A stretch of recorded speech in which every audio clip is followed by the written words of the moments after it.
There will be a recession, and I think it'll start before the end of the year. Economist Robert Brusca has had his pulse on the economy for decades. He feels the surge in inflation, the spike in prices, and the rise in federal interest rates leaves him to believe a recession will be sharp, broad, and long-lasting. Well, the best way to prepare is to see it coming in advance, but most of us don't. But what you can do is once you start seeing the signs, you can start to be financially much more careful.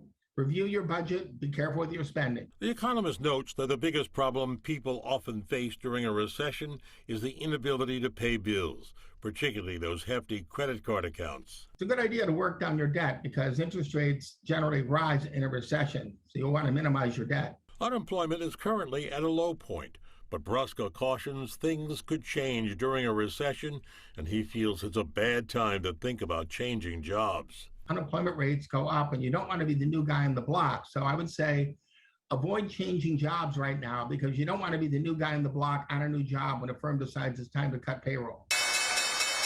With so many stocks nosediving in recent weeks, you're naturally concerned about your investments.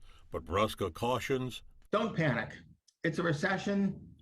Stocks are already falling. They may fall more. You want to be careful not to sell after stocks have already fallen deeply. And also not to buy too early because stocks may fall more. Despite Washington's efforts to cool the economy, many economists don't see any quick fix. Once the recession begins, they feel we'll have to live with it for a while. The inflation rate is high, and the Fed needs to reduce it from its current level down to 2%.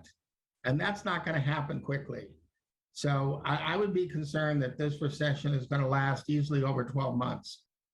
Now, one economist said, preparing for a recession is simply like preparing for bad weather. We don't know when it will hit or how bad it will be, but it's time to batten down the hatches just in case.